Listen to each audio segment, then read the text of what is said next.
Alright everybody, I watched the fight. I was super upset, and I took a nap, and then I woke up a little bit more clear-headed. I'm talking about, of course, the Rhonda Rousey fight versus Holly Holmes, the new champion. Now, this is why I think that Rhonda Rousey lost. Now, I'm not saying that Holly Holmes didn't do what she was supposed to do. I'm saying that Holly Holmes was the type of fighter that did her job. Like, what normally happens with Rhonda Rousey fights is that the fighters don't seem to have a plan right away. I mean, they kind of do, but they kind of don't. The last couple of times she had to deal with some grapplers. I didn't see the last fight, but she had to deal with some grapplers. She had to deal with a girl who was punching, but her punches were like, I don't know. It's UFC fighters have these weird punching styles. Not many of them are boxer types, but they just kind of hit hard. Does that make sense? Like, they just kind of hold their gloves up close to their face, and then they, kind of advance. But it's not a boxing style, so to speak. And Holly happened to have a boxing style. She stayed very light on her feet, and she tried to keep Rhonda Rousey from getting too close, which, is exactly the way she was supposed to do. She counterpunched, much like anybody is supposed to do when they have longer arms and longer legs.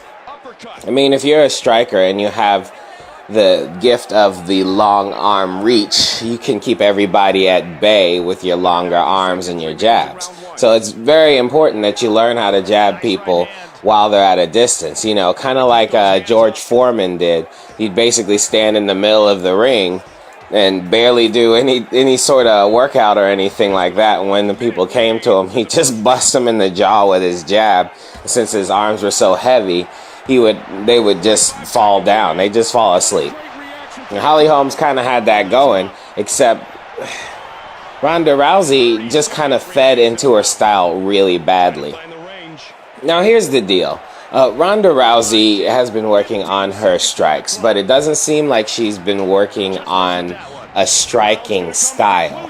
She's just been working on, nailing people with a hard punch. And that's happened a few times with people who have a close-in specialty like judo or wrestling. They say they've been working on their strikes, and truth be told, most of them have been working on their strikes.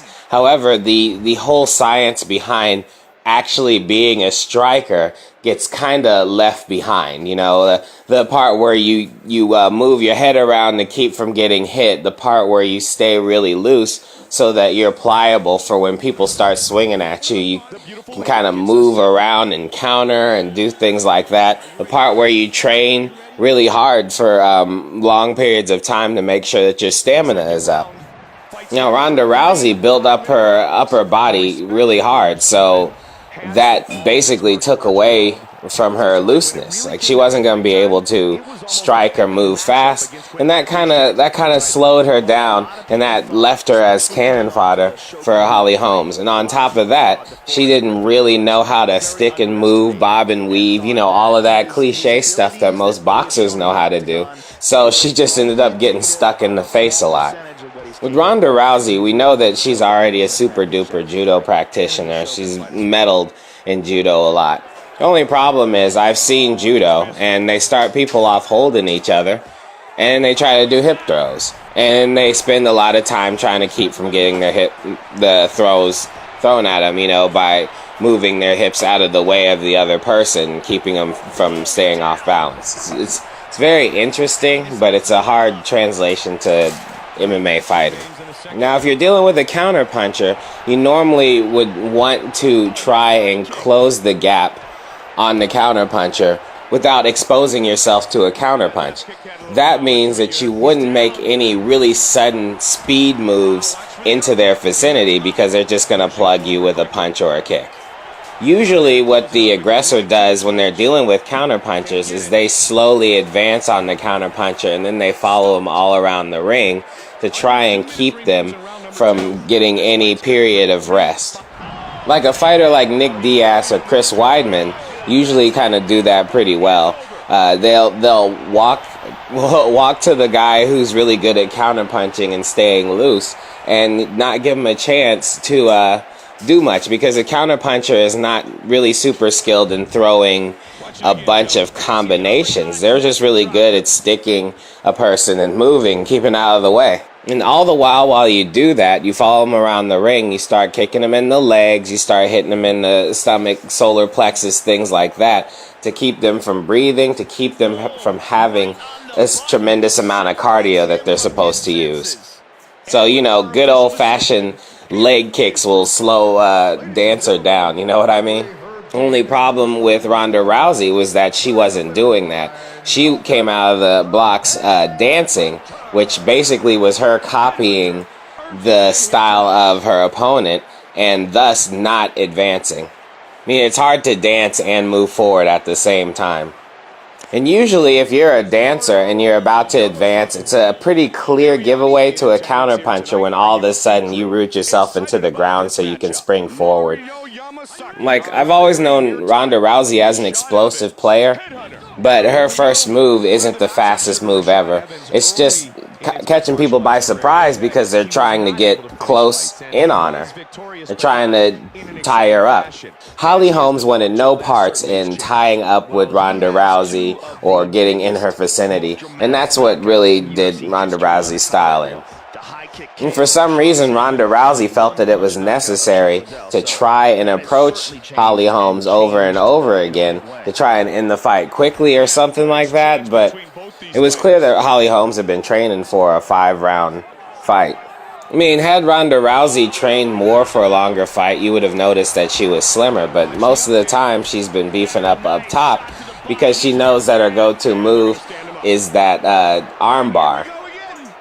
So unfortunately, when she tried to pull the arm bar on Holly jerked her hand out of it pretty nicely, which I hope is something that almost everybody saw so that we can go ahead and squash that armbar championship bullshit. I mean, we all know how it is with UFC. Once somebody makes the highlight reel with a specific type of technique, everybody follows suit.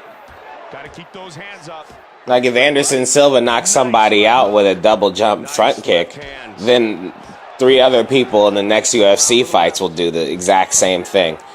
Anyway, a lot of people said that Holly Holmes was going to win this one, and I didn't quite believe it. But when I actually saw how Rhonda Rousey was fighting, it was pretty clear that Rhonda Rousey didn't really have any parts with this classy fighting thing.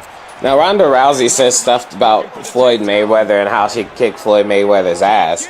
But Floyd Mayweather pretty much fights like this girl, but like way better. And yeah, no, she got a problem with counter punches now. Like I think it's weird.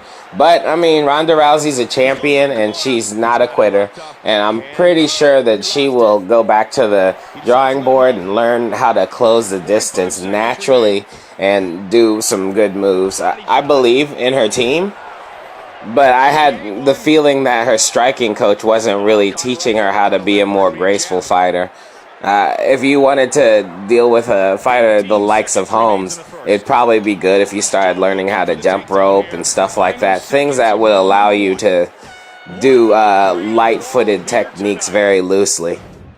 Or she could go the other way and learn a little bit of jiu-jitsu and learn how to close the distance by shooting or rolling or something a little bit more interesting. One thing is clear, the way she was learning how to strike and her judo moves were pretty much the same type of stuff. They're all medium distance to close distance. And if she can't close the distance on somebody who has a good reach, she's going to lose a lot of fights. And then all the women in the world are going to cry. Although to me it doesn't really make a difference. It was a cute blonde girl who was fighting a not so cute blonde girl, a regular looking blonde girl, and they just traded places. It's not a special thing for me. Apparently it's special for everybody else because attractive women need to know that an attractive woman can kick ass too, I guess. Whatever. Anyway, that's all I got time for. If you got any questions or comments, hit me in the stuff down below. Like, subscribe, comment, Schwuppty-whoop, Free Mac Martin, share. I'll talk to you later. Peace. He's eating some punches. That one landed. Good right hand there. Oh, he's down. He still hasn't regained his senses, Joe. That's it. It is all over.